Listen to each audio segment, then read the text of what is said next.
Thanks a lot for coming to my session this morning.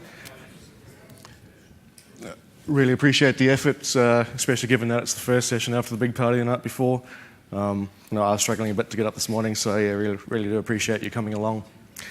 So as the slide says, my name is Nick Westbrook, and I'm an infrastructure consultant at Provoke, as well as a Microsoft VCSP for Windows Azure.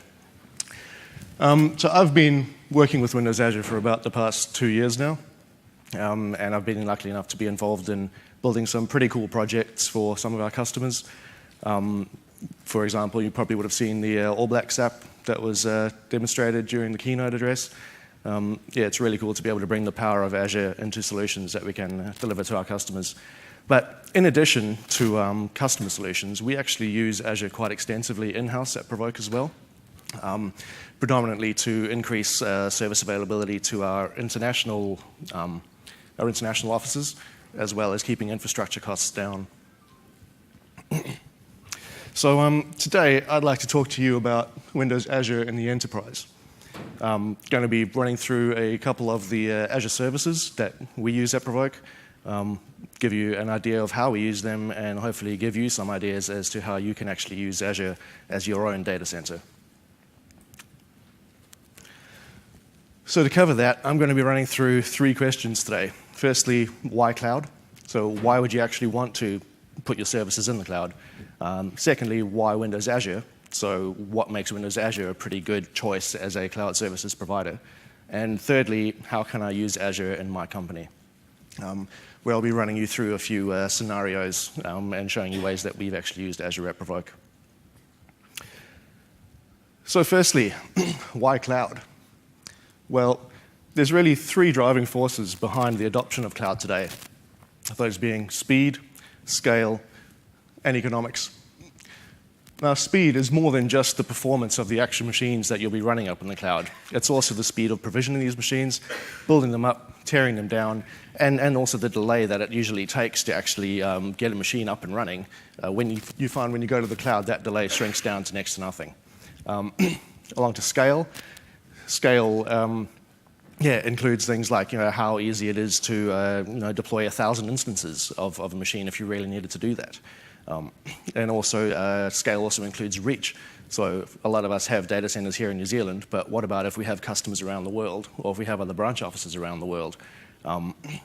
Deploying into the cloud really allows us to leverage that global reach to deploy our solutions close to where our customers actually need them.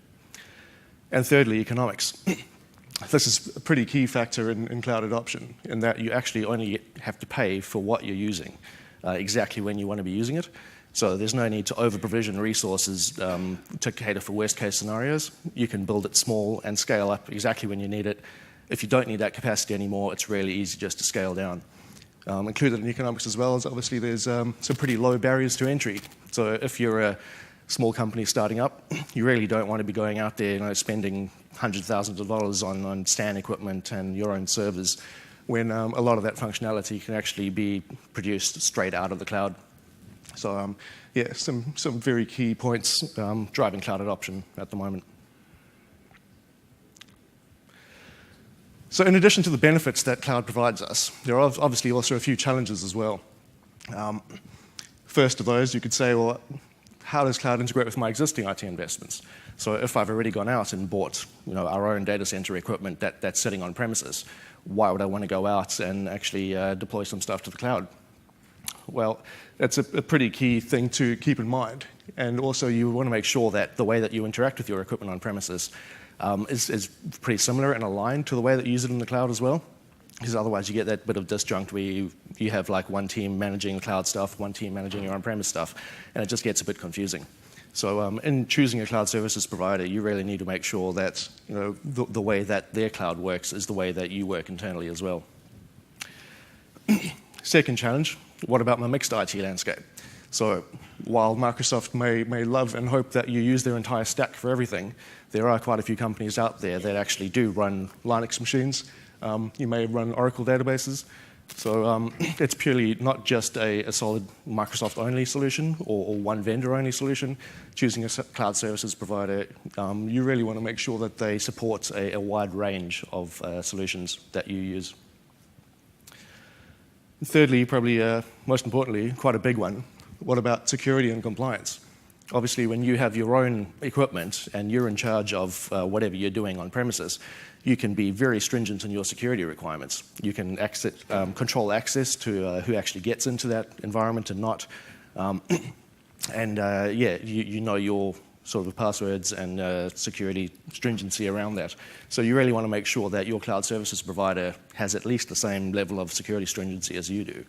You want to make sure that they're audited and transparent in what they do, so that you can actually have some trust with them. Because you're entrusting them with your precious data and your critical workloads, you want to make sure that they'll be looking after it for you the way that you would look after it yourself.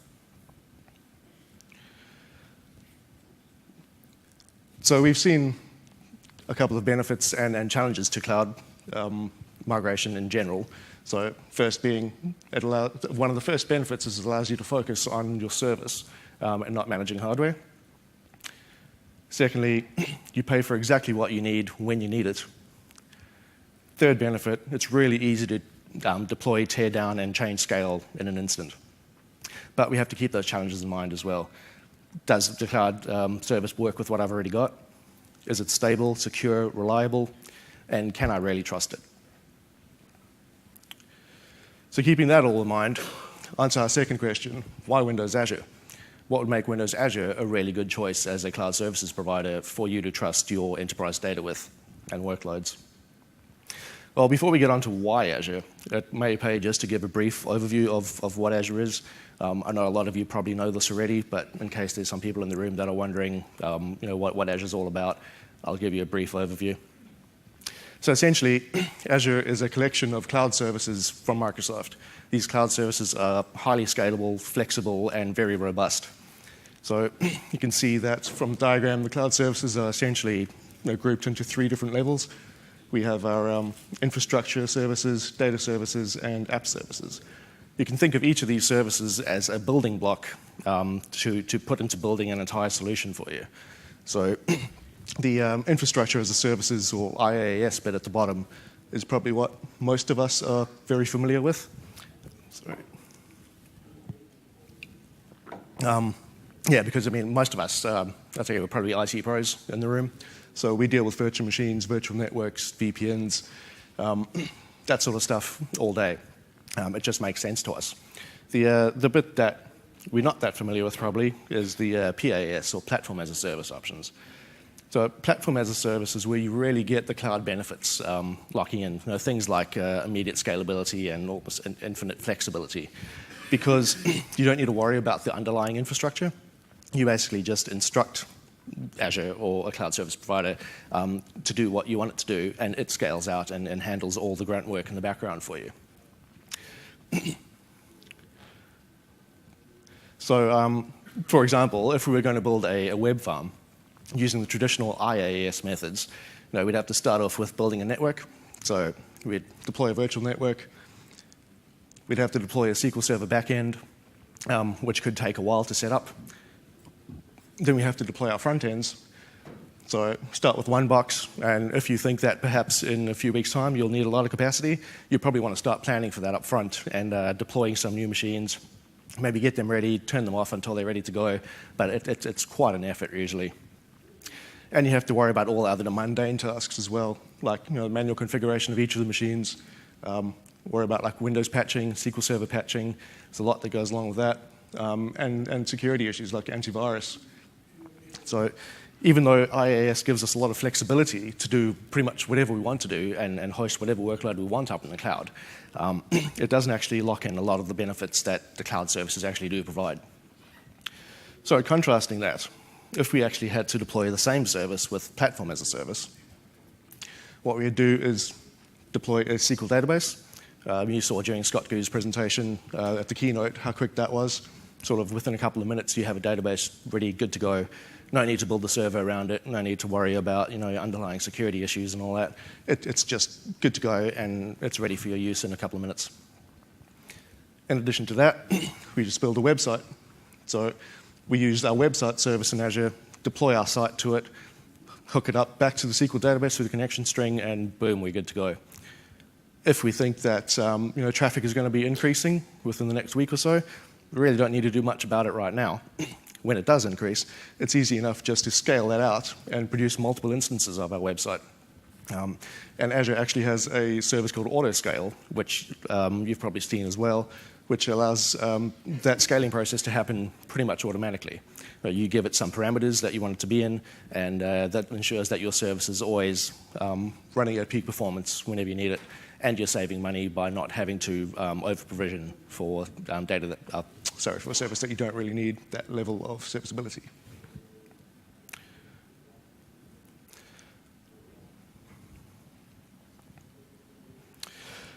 So, onto Microsoft's hybrid cloud platform. So, one of the key features of Windows Azure is it's one of its key design principles, and that Microsoft really wants to give you a consistent experience with what you do in the cloud and on premises. If you're deploying virtual machines, using databases, developing stuff, working with identity services, Microsoft's goal is that the way that you do that on premises should be very similar or the same to the way you do that in the cloud or at another service provider. So you could be running any of your own equipment on premises using your own Windows servers.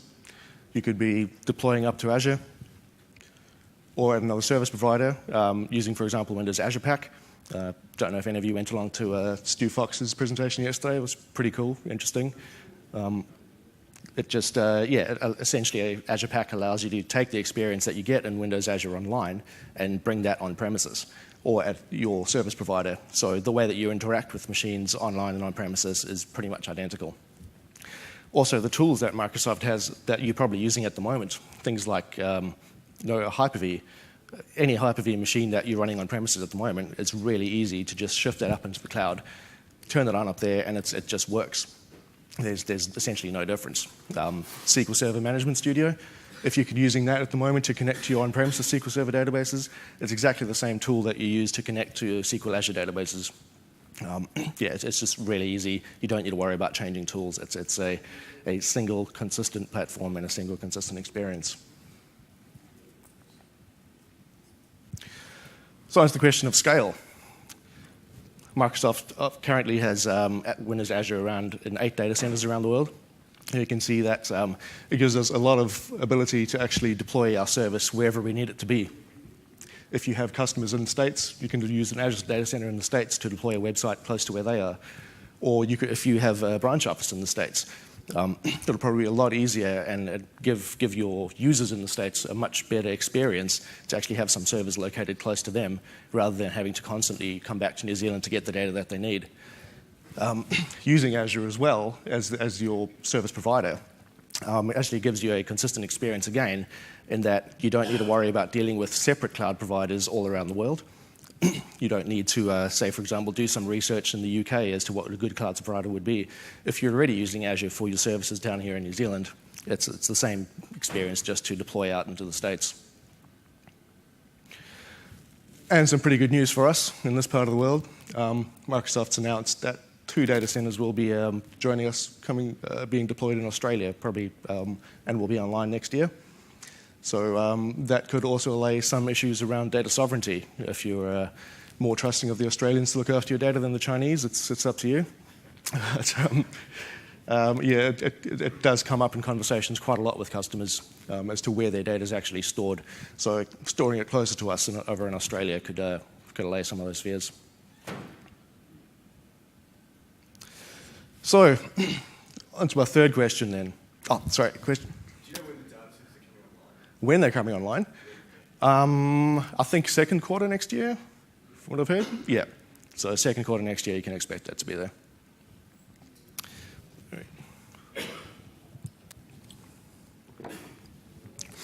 So now we've had a overview of cloud in general and sort of Windows Azure specifically. We'd like to go into some case scenarios. So how can I actually use Azure in my environment? Well, I'm going to run through 3 scenarios with you today. Firstly, using Azure to store your data in the cloud.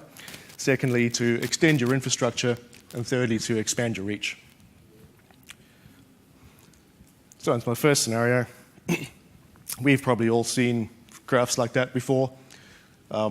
A lot of us in the room would have endless nightmares currently in our environments with the amount of data growth that goes on.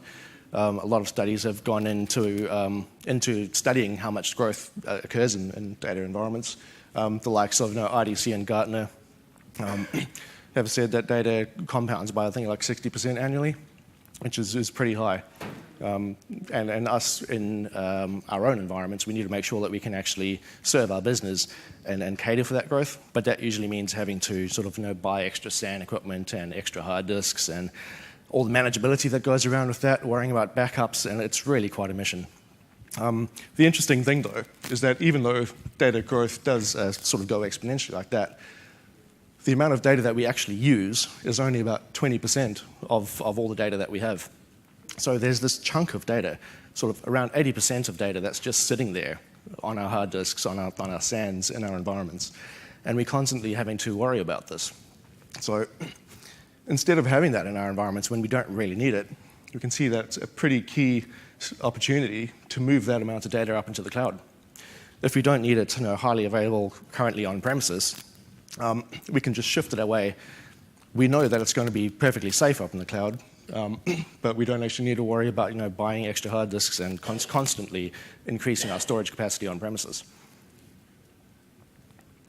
For example, cloud storage currently in Azure, to store 100 gigs of data in Azure costs approximately 10 Kiwi dollars a month. So it's really cheap. Cost isn't a barrier to cloud storage.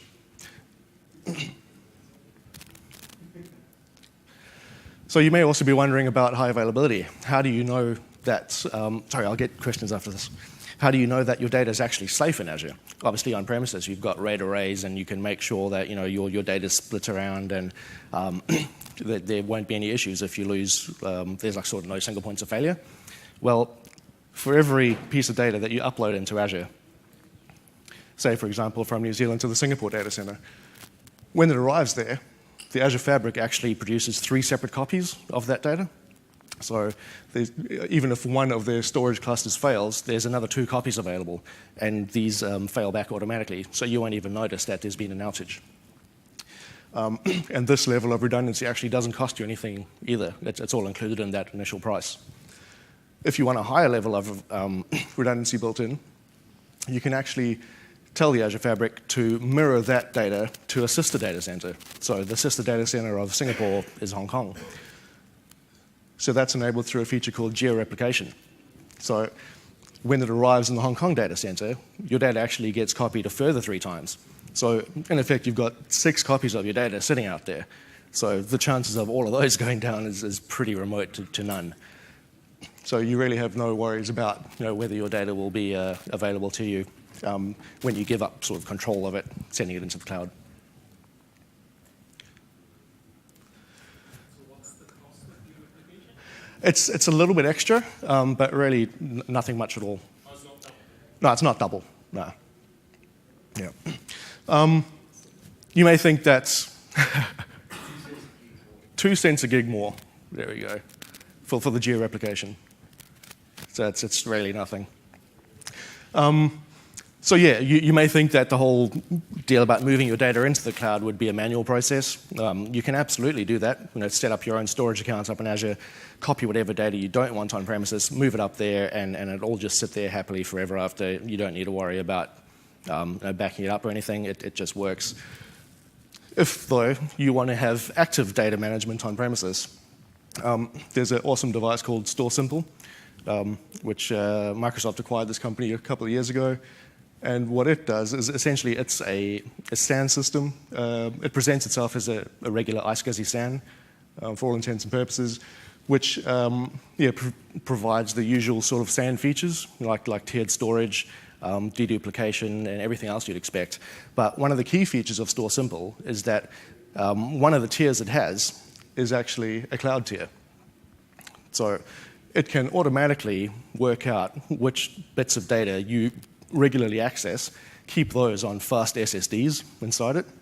The data that you don't access all that often, it'll automatically tear down to its SATA disks. And then any other data that you really don't need to use, or it notices that you're not using, it'll actually send that up into Azure, where it's perfectly available. You can still see the data through StoreSimple. So if one of your users actually wants to get to it, they just go to it as normal, and it'll just download it. Christian? So Store Simple is an appliance, effectively? Yes. Has Microsoft any intention of building that into storage spaces as yet? Probably Ben, do you want to answer that? So the question was, is Microsoft have any intention of building Store Simple into storage spaces? At this stage, I don't know of any intention at this stage. I mean, logically, it will be a progression in the future. Right now, there's a lot of active programs Store Simple with re-platforming, also hardware releases over the next 12 months or so. Something that's a key area as well. There's not any short-term moves talking about making a replacement in these spaces. It's actually not validated for that right now. So you can't just put Store Simple box in and have it as a low security space to actually do validation down to. Cool. So I'll get questions after this.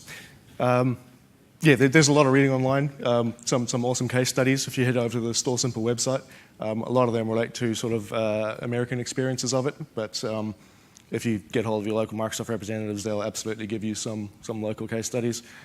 One of those that I can personally vouch for is us at Provoke. We implemented Store Simple late last year, predominantly because we were running out of disk space quite rapidly, and it was quite a mission having to back up all of our data all the time, especially for data that we didn't really need to use.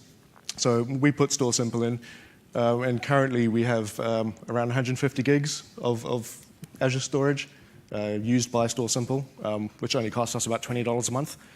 I hear from Ben that 150 gigs is quite a small amount, taking into consideration all the case studies they have. But we are just a software development house, so we're not like an engineering firm that would have like massive amounts of data getting generated all the time. So, do you know what it costs you for the Store Simple box? I'm not 100% sure. Ben, again, have you got retail pricing? So the question was, how much does a Store Simple box actually cost? Well, it costs, the way it's sold is through an Azure commitment. Right. So Provoke are actually going to go and buy Azure anyway. Yeah. And they have a storage problem where I have got some surgical Store Simple. I was going to so it actually worked out fine that way. The way it was set up is through an Azure commitment. So you get your full Azure commitment, you just get anything that's been talked about. Cool, yeah. So it's pretty compelling, and it's an awesome option for cloud storage. Okay, so you've had your hand up a bit. Quick question, with the geo-replication, right, so it's all about availability, essentially. But as we've seen, networks, a big deal with availability in cloud. Do you get any network redundancy? So if we replicate it to, say, Australia, and have it replicate to Asia as well, we have network issues to Australia. Is there any smart network redundancy going on? So the question was, with regard to geo-redundancy, even though the data gets a second copy in the sister data center, if there were any network issues between your primary data center and your premises, would there be any failover to the other data center? As far as I know, no, because the connectivity between your environment and Windows Azure, sort of Azure wouldn't actually know much about that. And also the geo-redundant failover is a manual failover process which Microsoft implements. Yeah, the high availability within the data center happens automatically. So you would never connect to the replicated one? No. Yeah, so if there was a data center failure, Microsoft would handle that failover. So, last question on this, yeah? Can the data be encrypted with no private keys? Yeah, absolutely, yeah. So the storage up in Azure is just purely storage. You can do whatever you want with it. You can encrypt the data on premises, send it up. Store Simple actually encrypts every packet that goes up to Azure Storage as well, and that's all built in as part of the package. Cool, so briefly I'll just go into my first demo of Azure Blob storage, just to give you an idea of sort of what it looks like in the background.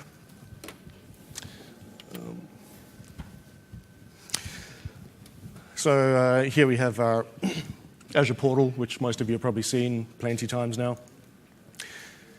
To set up a storage account, you just head along to our new button at the bottom. You go along to Data Services, Storage, Quick Create, and we just give it a name. So let's call this TENS Demo Store. This location affinity group down here essentially asks us which of Microsoft's data centers we actually want to host the storage in. So you can see you can choose everything from East Asia through to Europe or the West US, East US. The affinity group at the top is a group you can create to essentially tell other services that they should be near each other. So, for example, if you've got the underlying storage hosting your VHD files for your virtual machines, you would really want the compute virtual machines to be close to where your storage is.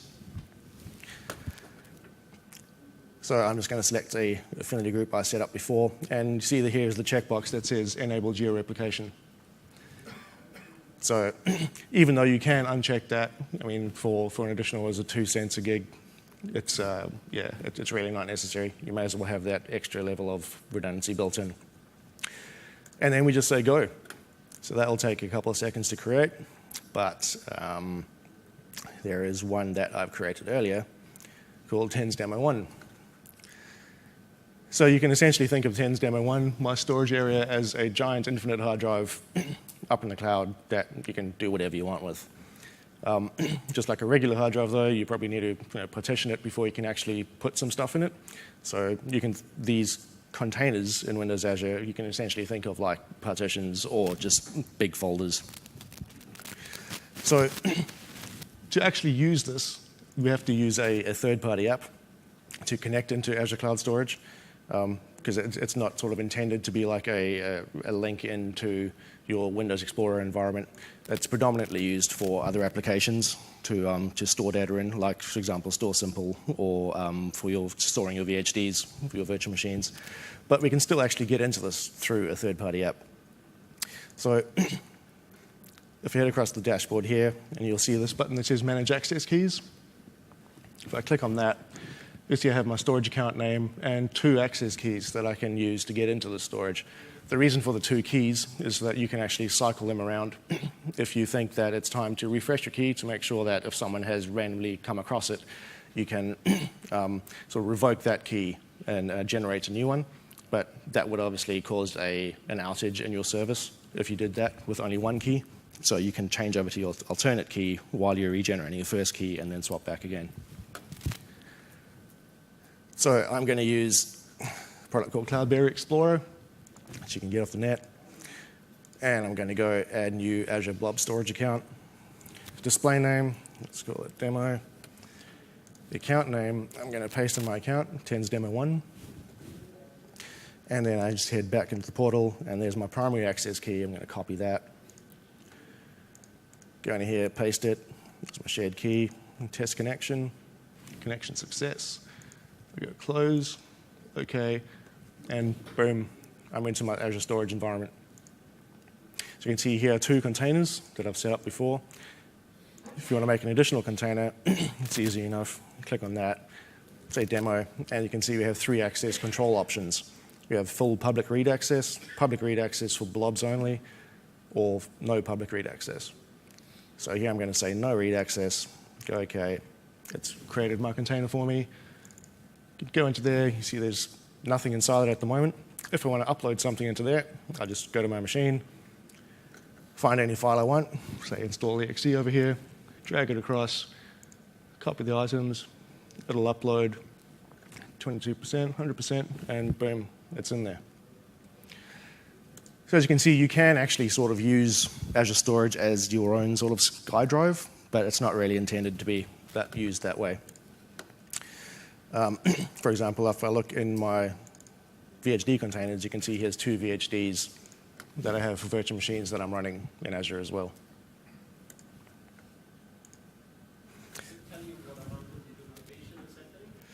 No, it doesn't. Yeah, that's internal. Oh, sorry, the question was, does it tell you how much deduplication is happening? So yeah, that's internal Fabric stuff. No, you don't actually. So you only pay for the amount of data that you actually use. So as you know, with VHDs, you can create a sparse disk. So even though it appears 128.7 gigs, and you're only using 20 gigs inside that, you only actually pay for the 20 gigs that you're using.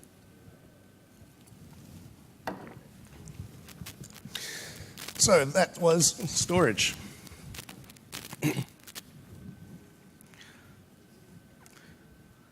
So my next scenario, extending your infrastructure.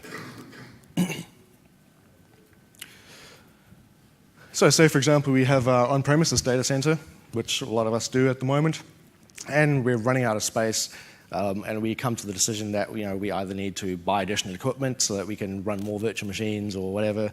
But there is actually another option where we could take some of the services that we're using on premises at the moment and shift those out into the cloud. So the way we do that, you also need to set up our cloud storage environment. So in Azure, the three services that we'd use are virtual machines, storage, and virtual networks. And then in order to actually connect the two together, we can set up a VPN connection between our on-premises environment and our Azure storage, or our Azure cloud environment. So in effect, creating this VPN connection is like adding another branch site to your company. You can actually take your addressing schema that you're using at the moment and just create a new subnet out in Azure that, for all intents and purposes, appears like one of your offices. So in addition to the site-to-site connection that you can set up between your environment and the Azure environment, you can actually set up a point-to-site connection as well. So what this allows you to do is to give specific remote workers direct access into your Azure hosting environment if you wanted to do that. One of the reasons you would do that is if you're using Azure as a dev test environment and you don't necessarily want to join it to your network just yet, you can give your developers direct access into that environment so that they can play around with it if necessary. So yeah, there are two VPN options in Azure to connect into your environment. For the site-to-site VPN connection, the current device support is listed on the slide. All the usual ones you'd expect from Cisco, Juniper, Citrix, F5, pretty much a good list of all the standard devices that you'd encounter in a corporate environment at the moment. And that bottom one, you can even use Microsoft's routing and remote access service in Windows Server 2012 as your VPN access point as well. So back to the question of high availability. Obviously, if you're moving your workloads from on-premises out to the cloud, you need to be quite trusting that it's sort of not going to fail and it's going to be working as much as you need it to work. So we've already covered the issue of high availability regarding storage, where every copy of data that you send up to the cloud, 3 additional copies get created for it, and if you geo-rep, a further 3 gets created. But what about the virtual machines themselves? So obviously, if you've got a service that you need to make highly available, for example, a SQL mirror set, SQL A and SQL B up there, you want to make sure that they're not put in the same fault domain. So, for example, we have 3 racks, which could be thought of as fault domains. So, because they have, a piece of power or power supply in the rack or a network switch, if any one of those fails, the entire rack could go down. So, this is the scenario that we really don't want to happen. If we're deploying 2 virtual machines out into Azure, we'd want to make sure that they're not put into the same fault domain, because if they are, the entire service could go down if that one fault domain goes down. So Azure actually has a pretty cool feature called availability sets, which you can use to instruct the Azure Fabric to make sure that each of the members of that availability set is actually stored in a separate fault domain. So if one of the domains goes down, we do have the other member of the availability set will be sure to be up. So expanding that out a bit further, for a web service environment again, if we had 2 web servers and 2 SQL servers that we want to make highly available, we would create one availability set for the web servers, one availability set for the SQL servers, so that we know there'll at least be one member in each of those sets up at any time.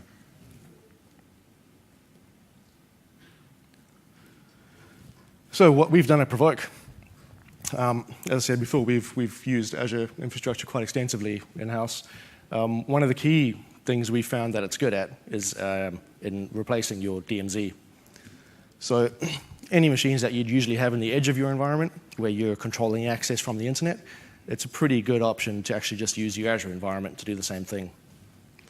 So we've currently got our ADFS servers deployed up in Azure, which means that because we are highly reliant on them for the likes of Office 365 services, and we have branch offices around the world, we really need to make sure that our ADFS infrastructure is rock solid and up all the time. So we can't afford to host it on premises at our data center, and we have an earthquake in Wellington or something, and it all goes down and no one can do anything. We also use TFS, that's Team Foundation Server, if you don't know what that is, to allow our customers access into our source control environment. We use Azure also as a SQL DR site. So one of the cool new features with SQL Server 2012, with the always-on high availability groups, is you can have multiple secondary replicas. And a pretty cool thing to do is to put one of those replicas out into Azure. So in effect, you're having a continuous streaming backup from your on-premises environment into an Azure environment. And if your on-premises environment goes down, you have a complete set of data out in Azure, and this just happens automatically. We also have a SharePoint extranet in our Azure environment. So again, to allow our customers access into our SharePoint environment rather than having to come through a reverse proxy with all the mission that is to set up into our environment, we just give them direct access into our SharePoint extranet sitting out in Azure. And also our direct access servers are out there as well for the same reason that our ADFS servers are out there, to allow our international offices easier connectivity into our environment. So my second demo, I'll just give you a quick overview of building an Azure virtual network and a virtual machine. Just a quick question. Yep. On your previous slide, those all virtual machines that you're running up there, or are you using PaaS instead, sort of less? So the question was, for all these services that are listed on this slide, are we using the infrastructure as a service Azure offering or the platform as a service offering? For all of these, we're actually using infrastructure as a service because they're specific worker roles that we need to provide out there. So it'll be hard to actually run that specific software using platform as a service. Are there a SharePoint? Yeah, as well. So yeah, I mean, for SharePoint, you could use Office 365. SharePoint Online is a pretty good option. But if you do want to have the capability of SharePoint on-prem, but just have it publicly available, it's a pretty good idea to use Azure as your DMZ, essentially.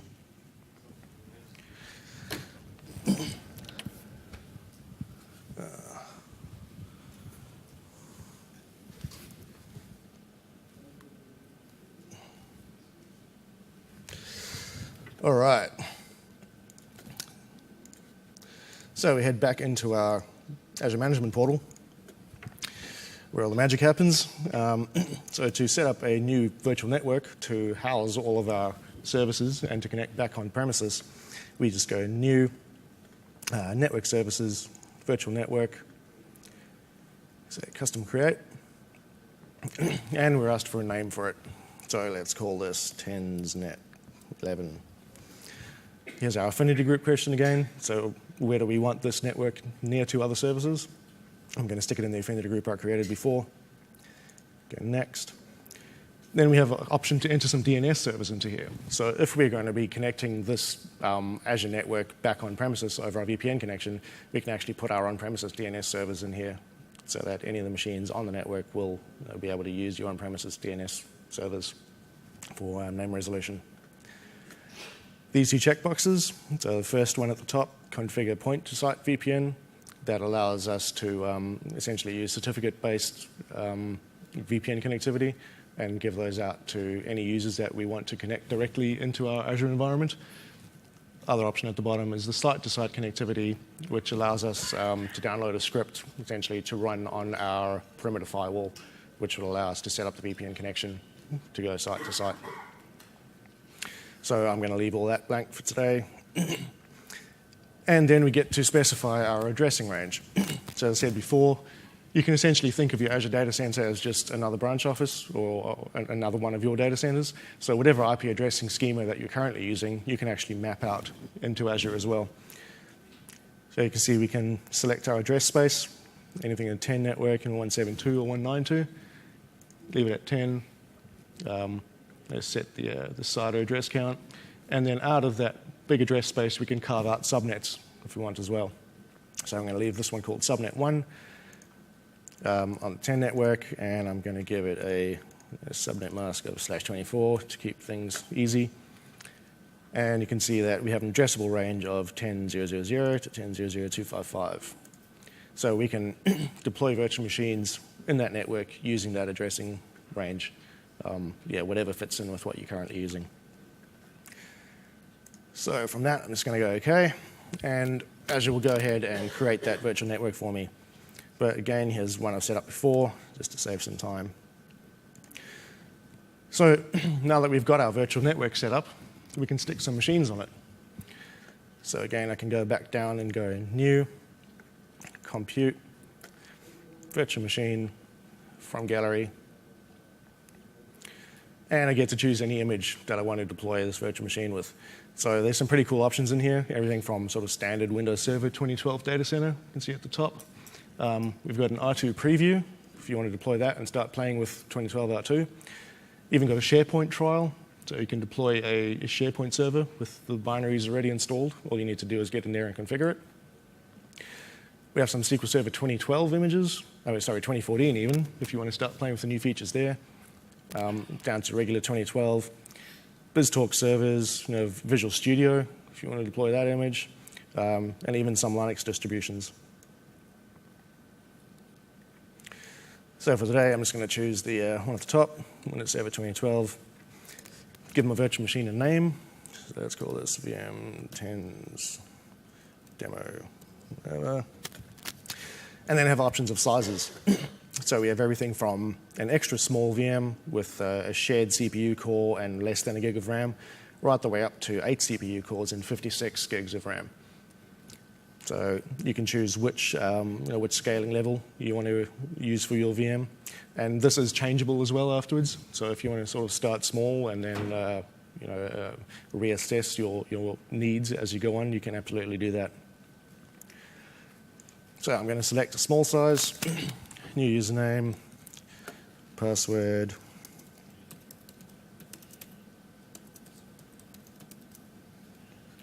Go next.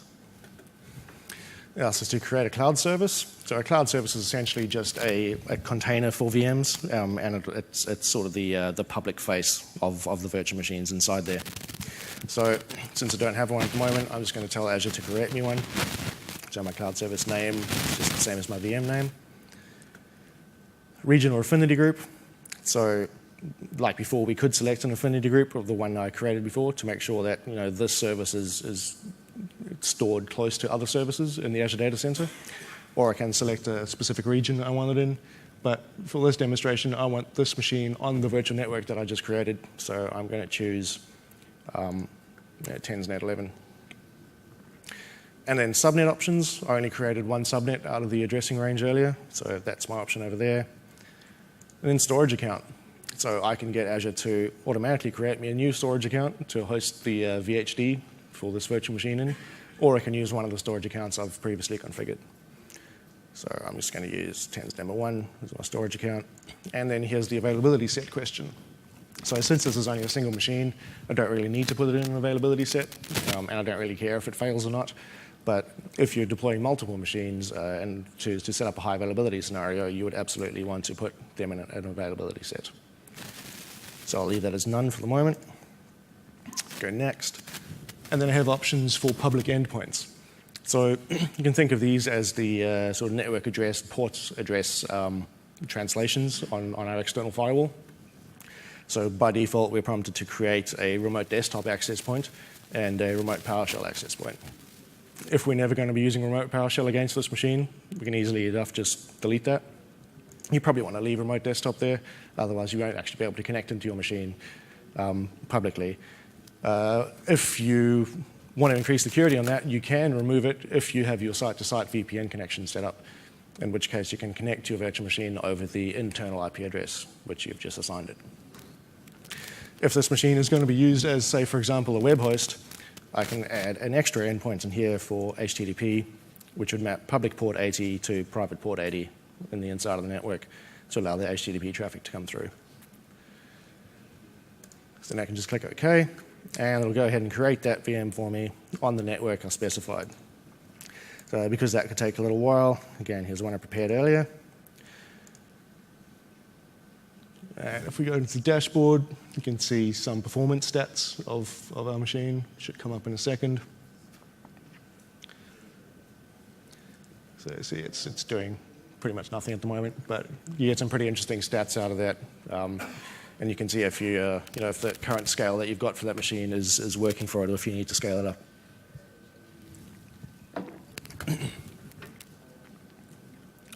You see at the bottom here, disks. So these are the VHDs that are attached to this machine, and a bunch of other information about it. Endpoints along the top. So here are the endpoints that we set up before. And then if you click connect at the bottom, a RDP file gets downloaded, which you can choose to open. And we just log in with the admin account that we set up before.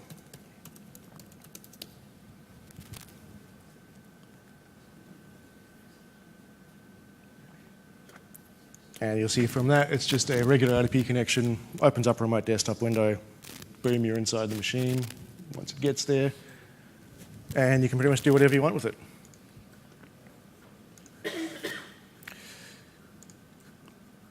So that was end-to-end setting up virtual network and virtual machine in Azure. Any questions on that? You've probably all seen that before, but thought I'd cover it. Question over there?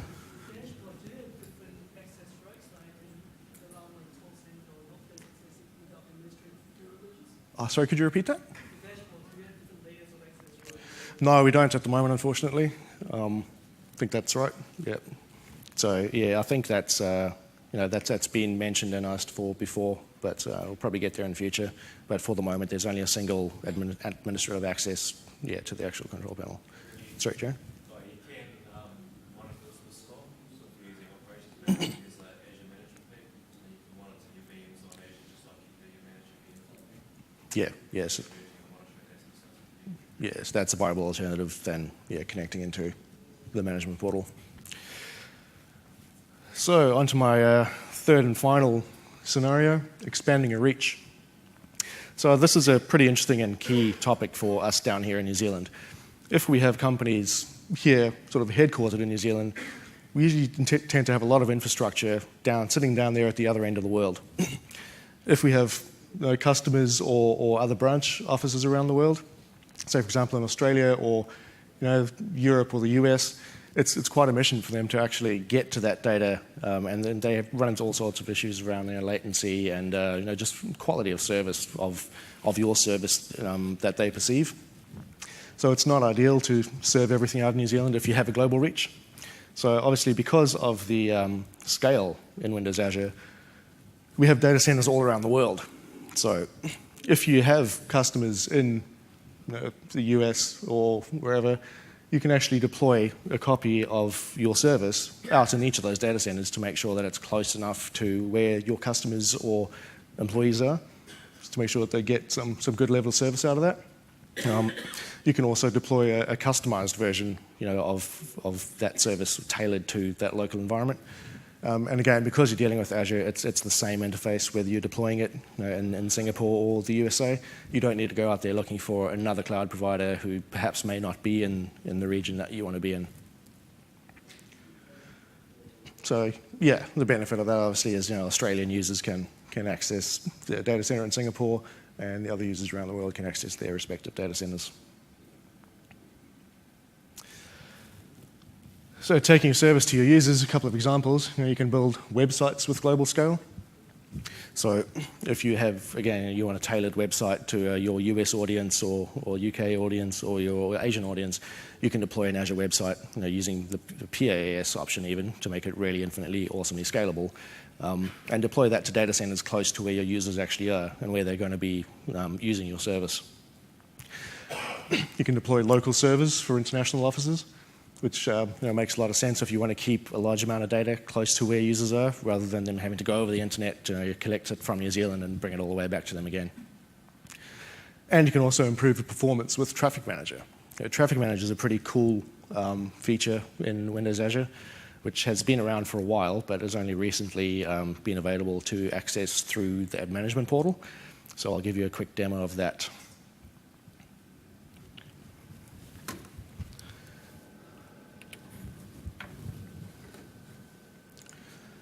So you can think of Traffic Manager as essentially a intelligent load balancer, where a regular load balancer would generally just sort of do round-robin balancing. If you have different endpoints to connect to, it would load balance across those endpoints in the environment that you're in, whereas Traffic Manager allows you to essentially load balance across endpoints, even in different regions. So to illustrate that, I have created 3 cloud services, essentially just virtual machines running IIS. So you see I've created a TENS Demo Asia, TENS Demo Europe, and TENS Demo USA. And you'll notice the location of each of them. The Asian one is obviously stored in the Southeast Asia data center. Europe is stored in Western Europe, and US is stored in the US. And we have our public URL, which we can use to access these. So I'm going to show you the Asian one, tensdemoasia.cloudapp.net. And it takes us to an Asian version of our website. If we go to TENS Demo Europe, we have a European version of our website. Likewise for the States, TENS Demo USA. And we have an American version, so 3 separate versions. Say, for example, though, we want to go public with an address that everyone can use, but we want to make sure that they're directed to the website that's relevant to them. We can actually easily do that with Traffic Manager. So we can head down to Traffic Manager on the left-hand side and go, new, quick create, and DNS prefix. So this is essentially going to be our public DNS name for our service. So we have to call it something .trafficmanager.net. So for example, let's just say tensdemo99 trafficmanager.net. What we can do, though, is create an additional sort of public vanity DNS name and use that as a CNAME to this address. So you can still use whatever name you want, but in DNS, it'll just CNAME resolve to our Traffic Manager address. And you'll see we have an option for load balancing method. So we've got 3 options, one for performance, round robin, and failover. The performance one is the cool one, where the Azure stack would actually know or recognize where you are in the world and actually sort of pings the data centers around you for the options that it has to actually load balance this traffic request to, and it sees which one gives you the most performance. So, yeah. So, for example, in our service endpoints at the bottom, I can select the 3 VMs that I created earlier, and then create. And what that will allow us to do, here's one I created earlier called TENS Demo.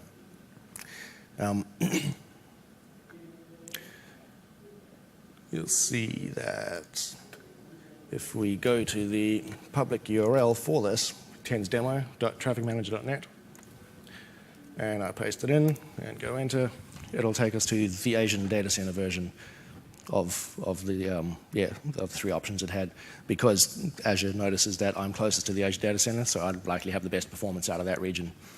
So I mean, you can see for yourself, what some pretty cool options that you could do with Traffic Manager. There are another 2 options for load balancing as well. So that was the performance option. There's also round robin and failover. So round robin, as you can imagine, every new user that comes along, it'll just direct them to one of those sites. And then failover, if Azure will actually monitor which of those sites is up, and if someone tries to access one that's down, it'll just fail over to one that works. So that was Traffic Manager. Any questions on that? No? Yep. So if you're using the performance kind of failover, what happens if one of the servers is kind of taken offline? Does it go to the next closest one, or question. The question was, if you're using the performance failover method and one of the service endpoints that are available goes down, will it take you to one of the other ones? I think it would. I'm not 100% sure on that, but would you know, Darren? So the question was, in using the performance failover method of Traffic Manager, if one of the endpoints went down in that, would it automatically fail over to the next one that's available? Yeah, so I'm pretty sure we'll just go to the next one in the group. Yeah, it's free at the moment as well. So there's no charge to use the Traffic Manager service. All right, so we're nearing the end of the presentation. So I'd like to just sum up and tell you why, again, Windows Azure is a pretty good choice of cloud service provider, especially if you're already using the Microsoft stack. Reason number one consistent platform. So no matter what you're doing on premises or in the cloud or in a service provider location, you get the same experience. It integrates with what you've already got, so you don't need to throw away anything you've got at the moment to use cloud services from Azure. It just works and slots in. Thirdly, they're financially backed SLAs. So Microsoft really stands by what they say. If your service goes down for any longer than what's specified in your SLA, you actually get credit back on your Azure account. Fourth, enterprise-grade support options. So you're not just left out there wondering what to do if something goes wrong. There's a standard level of support for everyone who uses Azure, but if you want more support or faster support, there are actually other options that you can use, pay a little bit extra, and you get much higher levels of support out of the Microsoft support centers. And lastly, you get to work with a provider that you already know. So I mean, most of us would probably have enterprise agreements with Microsoft already. We're using a lot of Microsoft products. We're familiar with how Microsoft works. We've engaged with them before. So it's really sort of trusting your critical workloads and your sensitive data with the company that you already know, how they use it. And you know that they'll be there to help you out if you need a hand. So yeah, takeaway for today, I'd really like you to go ahead and make Azure your data center. You've seen a few options of how Provoke's used it today. There's a lot of other stuff you can do with Azure, so please go ahead and have a play. There's a free 30-day trial available at windowsazure.com. You get 260 New Zealand dollars to spend however you want. You can build up a VM, store some stuff out there, use Traffic Manager, use websites, whatever you want really. So just go ahead, have a play for 30 days, see how it can fit into your environment, and yeah, use Azure as your data center. Some related content. If you want to know more about Azure, there is a session directly after this deploying Minecraft server on Windows Azure, which is a pretty cool thing to see. You get taken through everything from the initial setup of your Azure environment to actually using Minecraft server in production. So if you want to go over the whole setting up networks and VMs and things again, please go ahead to that one. It's going to be a cool session. Ben and Jaron did a session on Store Simple yesterday, so that should be online fairly soon, if not already. So if you want any more information about Store Simple, a bit more of a deeper dive, please go ahead and see that on the TechEd website. Yeah, it's a pretty good session, so have a look at that. And if you want to have a chat to me about anything Azure related, I'll be in the hub later today. See me around, have a chat, and yeah, we'll help you out any way we can. Standard slide, please evaluate this session. You can win some cool prizes. I appreciate any feedback you have for me as well. How good or badly I did today, let me know. And that's about it. So, were there any other questions at all? No? Sorry, yep. Okay, come chat to me after. All good.